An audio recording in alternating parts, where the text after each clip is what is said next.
ये मुझे नहीं रोक रहा था, वो आपको रोकना चाहता है। मुझे तो आज समझौता कर ले तो कल भारत सरकार में मंत्री बना देंगे हमको।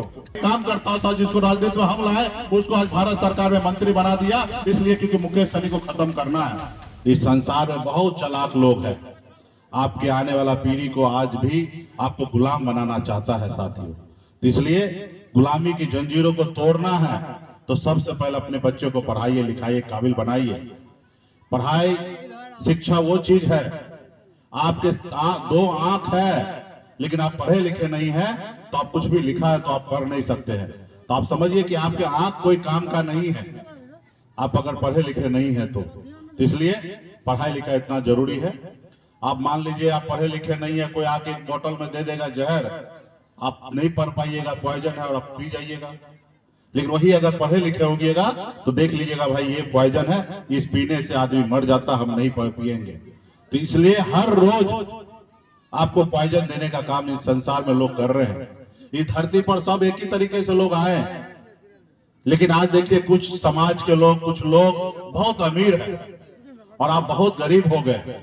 वो लोग जो कोई काम धंधा कुछ नहीं करता है लेकिन सबको बेवकूफ बनाता है, लेकिन वो आज इस संसार में सबसे अमीर है। और आप दिन रात मछली मारते हैं, खेत में काम करते हैं, मजदूरी करते हैं, लेकिन आप गरीब हैं क्योंकि आप पढ़े लिखे नहीं हैं। आपका 1 लाख रुपया 1000 में बदल देता है, आपका 1 लाख रुपया को 1000 में बदल देता है, और उसका 1000 रुपया को एक सुन्ना लगा देने से उसका 1 लाख हो जाता है। और इसी तरीके से आपके पूर्वज को तबाह किया गया, खत्म किया गया।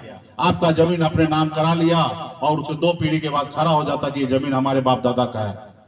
तो आप अंग्रेज भी आए थे तो इस धरती पर ज्यादा से ज्यादा जमीन जो है तो गरीब लोगों के पास था, क्योंकि अंग्रेज को भी पता था, मुगल को भी पता था कि बड़े लोग जो है हाथ में मिट्टी नहीं लगाना चाहता है। इनको अगर हम जमीन देते हैं पट्टा पे तो ये काम नहीं करेंगे, फसल नहीं आएगा तो हमको लगान कहां से मिलेगा।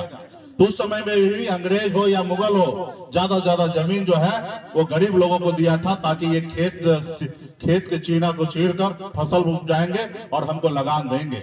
जब अंग्रेज गया तो जमीन कहाँ गया, वो हमारे नाम से नहीं रहा, वो दूसरे के नाम पे हो गया। तो इसलिए साथियों आने वाले समय में हम लोग बड़ी लड़ाई लड़ रहे हैं। हम लोग आदरणीय लालू प्रसाद यादव जी के विचारधारा को मानने वाले लोग हैं, हम लोग संघर्ष कर रहे हैं। आप कल्पना कीजिए कि बाबा साहब भीमराव अंबेडकर अगर हमारे दलित भाई के लिए अगर आरक्षण का व्यवस्था नहीं करता संविधान में, तो आज इस संसार में हमारे दलित भाई का क्या हाल होता। आज हमारे पूर्वज लड़ाई नहीं लड़ते, बीपी मंडल जी के साथ मिलकर लड़ाई नहीं लड़ते, लालू जी हो या पासवान जी हो, तमाम हमारे पूर्वज, तो ओबीसी का आरक्षण नहीं होता। और जब आरक्षण नहीं होता तो आज मुखिया आपको गांव में ढूंढते डिबिया लेके, तो आपका पिछड़ा का बेटा आपको मुखिया नजर नहीं आता। कर्पूरी ठाकुर जी का अगर अति पिछड़ा के लिए आरक्षण नहीं करते तो आज एक भी निषाद वो मुखिया कहीं पे कोई पंचायत में नहीं बनता। आज आपके पूर्वज ने संघर्ष किया जिसके दम पर आज सीना उठा के आप चल रहे हैं।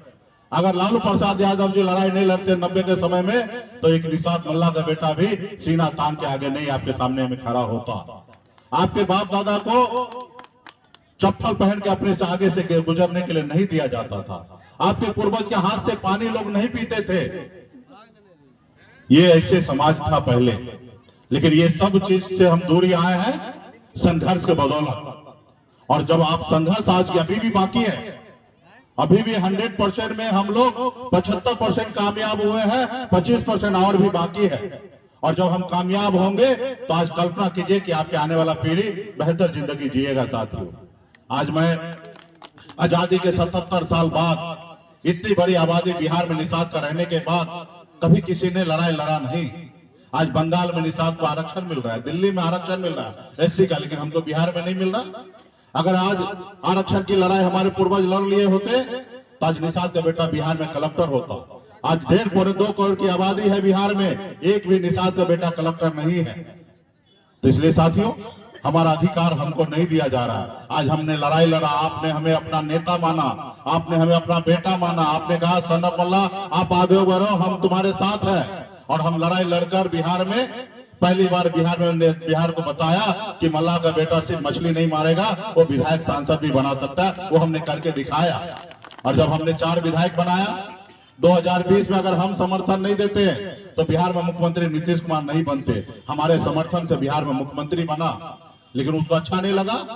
वो हमारे पूर्वज को, बाप दादा को गुलाम बना के रखा था, पैरों तले दबा के रखा था। उनको अच्छा नहीं लगा कि एक मुकेश सहनी मंत्री बन गया, 4 विधायक बनाया, कल 40 बनाएगा, कल 100 बनाएगा। इसको रोको, अगर नहीं रोकोगे तो ये जंजीर तोड़कर आगे निकल जाएगा। उन्होंने क्या किया? आपका विधायक खरीद लिया, आपको सरकार से बाहर कर दिया, जो सरकार आपने बनाया। साथियों, ये मुझे नहीं रोक रहा था, वो आपको रोकना चाहता है। मुझे तो आज समझौता कर ले तो कल भारत सरकार में मंत्री बना देंगे हमको।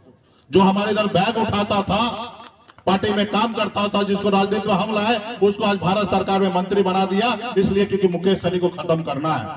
उनको कोई लड़ने वाला आदमी नहीं चाहिए, उनको गुलाम चाहिए। जिनको 2020 में हमने हरीश सहनी को टिकट दिया, आज उसको बिहार सरकार में मंत्री बना दिया। क्यों? क्योंकि उसको पता है कि बिहार में मल्लाह का बेटा से कोई लड़ नहीं सकता।